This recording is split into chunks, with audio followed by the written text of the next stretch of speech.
Alors bonjour à tous et bienvenue sur Placid Dream, je suis ravi de vous retrouver aujourd'hui, on va discuter d'impression 3D, mais attention, l'impression 3D pour les maquettistes. Ok?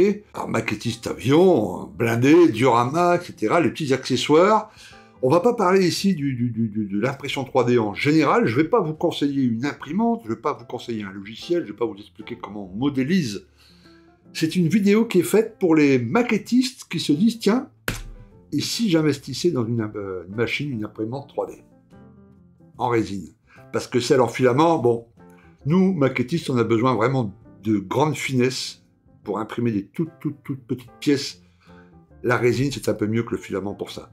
Même si le filament avance, et que je pense que dans quelques années, ça va s'équilibrer, tout ça. Mais pour l'instant, on est en 2024, en mars 2024, l'imprimante résine reste beaucoup plus précise et fine pour nous, maquettistes, que la filament. Ok? Alors, si vous êtes un pur figuriniste, par exemple, j'imagine que vous avez déjà une imprimante 3D en résine, parce que pour les figurinistes purs et durs, c'est vraiment génial. Parce qu'ils peuvent s'imprimer des figurines à gogo. Ceux qui font, vous savez, les jeux là, tabletop, c'est ça, qui s'amusent, là, qui font des jeux de stratégie, des wargames, tout ça, avec des figurines, eux aussi c'est génial, parce qu'ils achètent ou ils trouvent des fichiers, et puis ils peuvent imprimer des bataillons entiers, des centaines de figurines, les peindre ou pas après pour leur jeu, etc. Donc eux, ils ont déjà leurs imprimantes résine.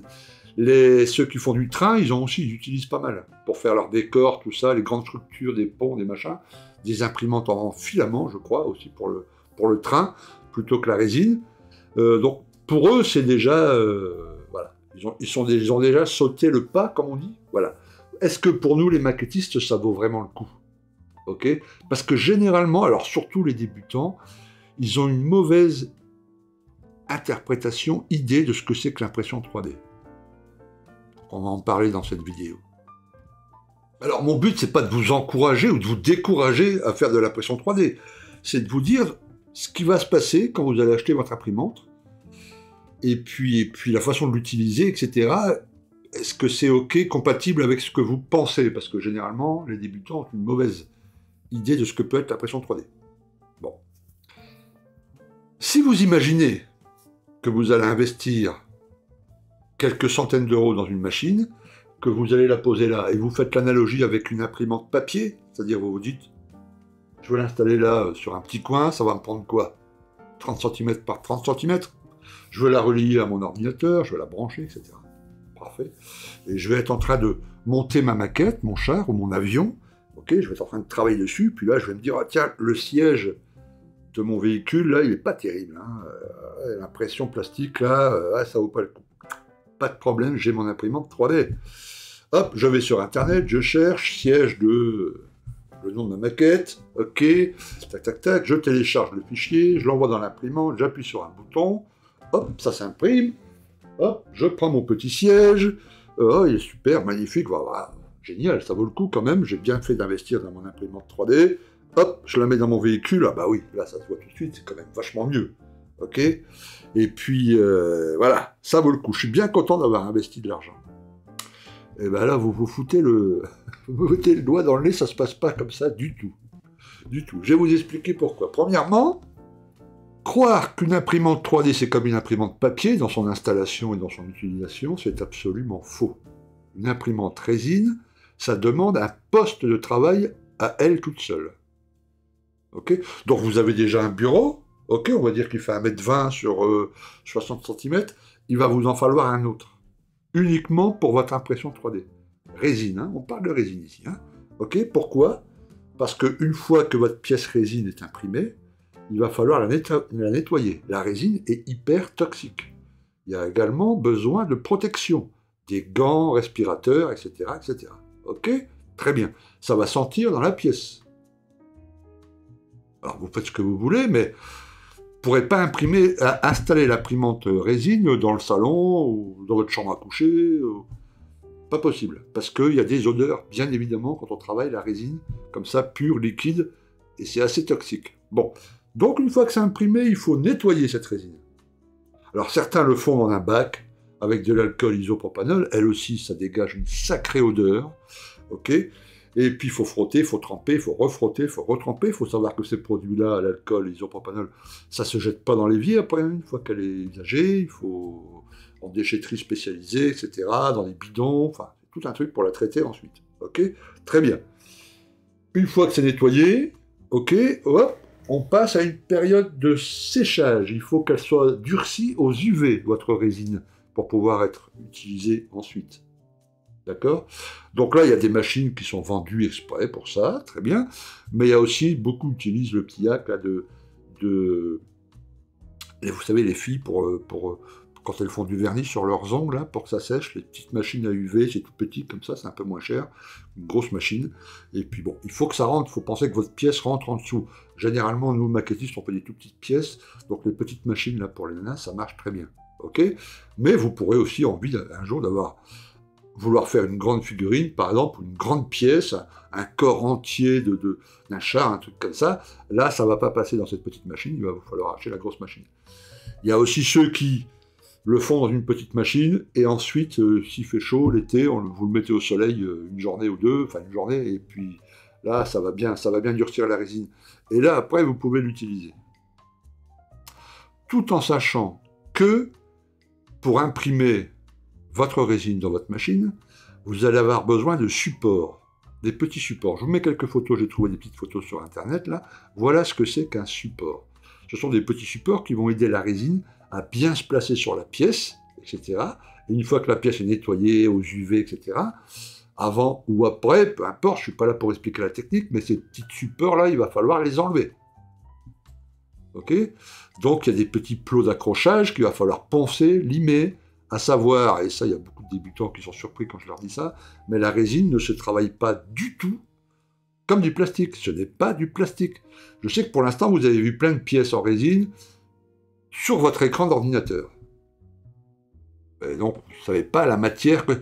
C'est très dur, c'est assez cassant, ça ne se ponce pas comme du plastique, ça ne se gratte pas comme du plastique, ça ne se colle pas avec de la colle plastique, ça se colle avec de la cyano, généralement, et c'est assez dur comme truc. Donc voilà, il faut enlever tous les petits plots, et plus votre pièce est grande, plus vous avez des dizaines, des centaines de petits plots à enlever, à nettoyer. C'est beaucoup, beaucoup, beaucoup de temps.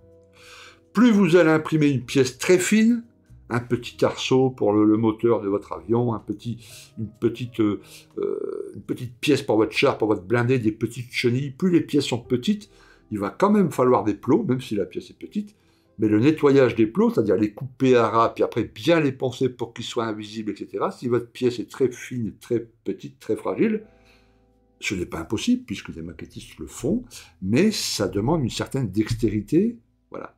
Et si vous avez besoin d'une toute petite pièce, généralement, ceux qui ont déjà l'imprimante, ils l'impriment en 4-5 exemplaires, parce qu'ils savent qu'ils vont en casser 2 ou 3, et ils espèrent que sur les 4 ou 5, il y en a un qui ne va pas casser. Voilà. Donc il y a quand même tout un truc. Hein. Ensuite, il y a un truc par rapport à la résine. Certains utilisent une résine pure, là, la vraie résine, d'autres utilisent de la résine à l'eau, donc elle se nettoie que à l'eau, pas à l'alcool. Il y a des résines qui sont moins précises, d'autres plus précises, donc plus chères. Il y a tout un truc pour la résine. Et suivant la résine, il faut régler l'imprimante 3D.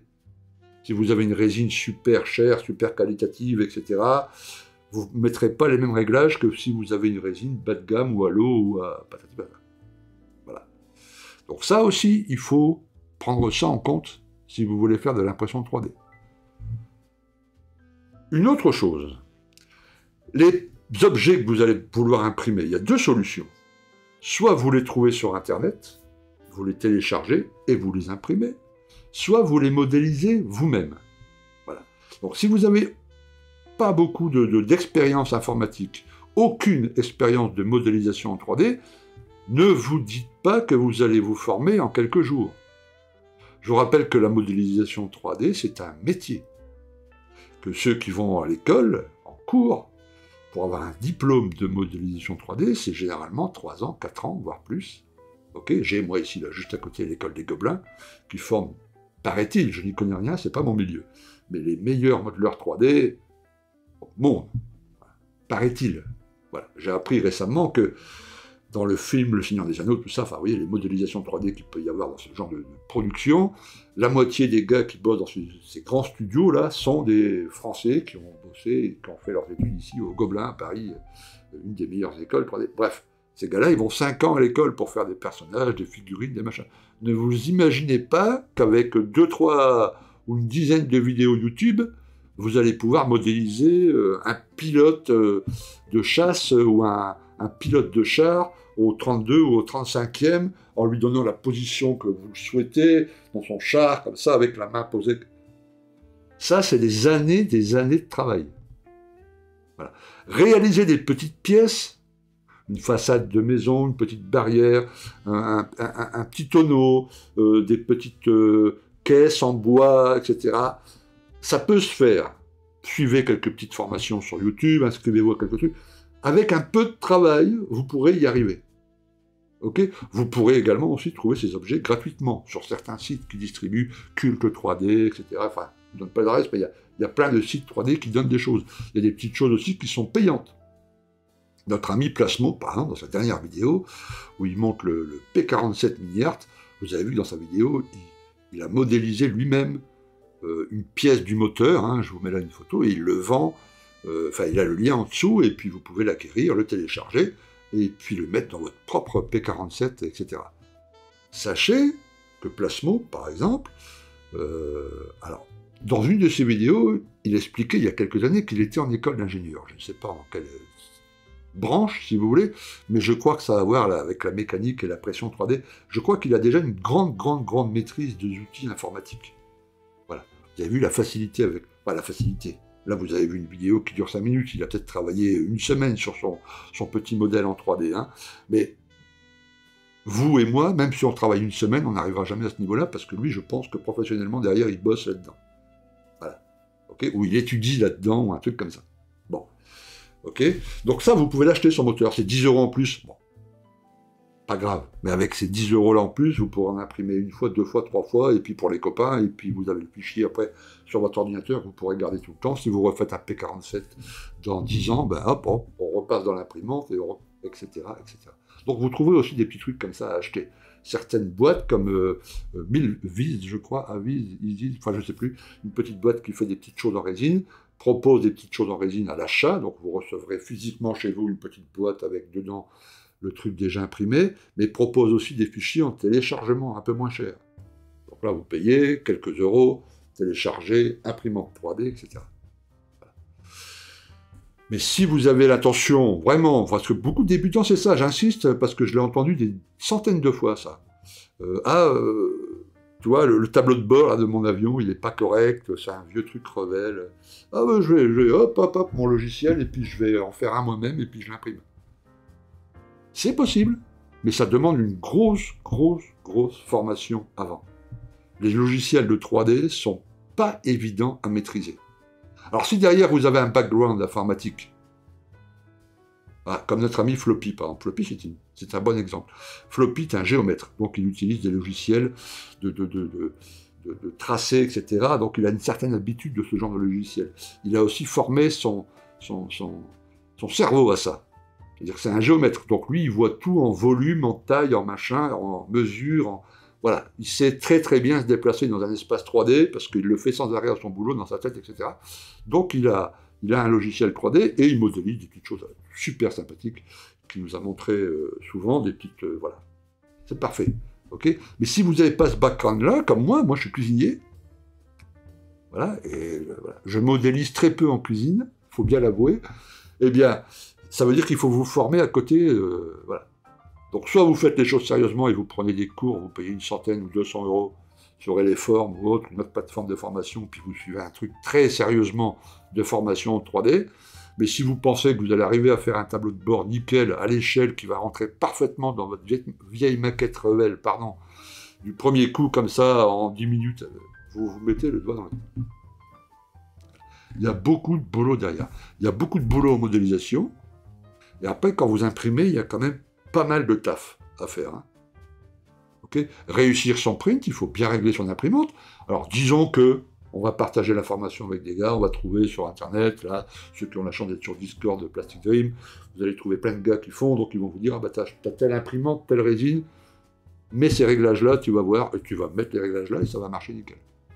Okay, mais il faut déjà bien la régler, la taille du plateau, la hauteur, ça soit bien droit, il y a tout un petit truc. Bon, ensuite, tout le nettoyage. Donc vous avez besoin d'un plan de travail vraiment dédié à ça. Et sachant que quand vous allez travailler votre résine, le masque, les gants, la fenêtre ouverte, pas que ça soit dans le salon, parce que sinon... et puis après, si vous faites avec une vraie résine, une résine costaud, là, machin, c'est avec l'alcool isopropanol, il y a des vapeurs qui se dégagent, il faut se protéger de tout ça. Okay, c'est pas du tout une imprimante papier qu'on met dans un petit coin.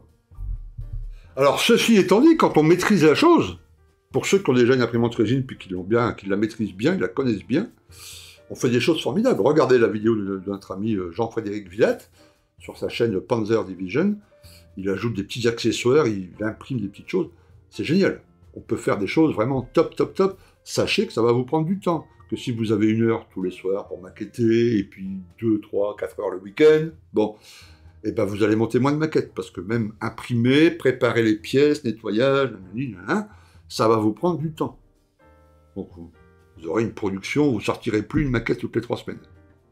Okay, ce qui n'est pas grave, on est patient, si on met 6 mois pour monter une maquette, c'est très bien. Il faut juste le prendre en compte aussi. Voilà. Vous passerez moins de temps sur vos petites maquettes en plastique, vous passerez plus de temps à imprimer, nettoyer, faire des tests, etc.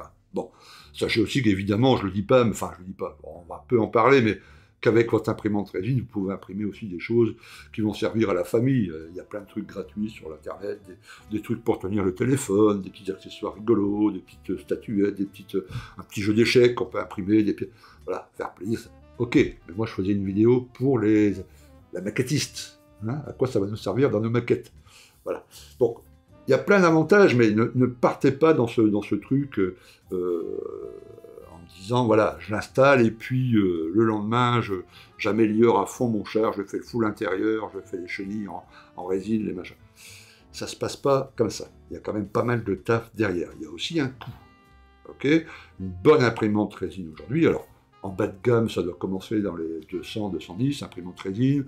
Haut de gamme, bon, il n'y a pas de maximum, j'imagine bien, mais enfin, je crois que si je prends les bases de notre ami Floppy, qui a acheté une imprimante résine avec une capacité assez importante, parce qu'il fait aussi quelques figurines et tout ça, c'est dans les 400-500 €. À peu près. Voilà. Vous pouvez en trouver à 250, mais le plateau sera plus petit, ce qui peut être très bien aussi si vous faites vraiment des tout petits objets. Voilà.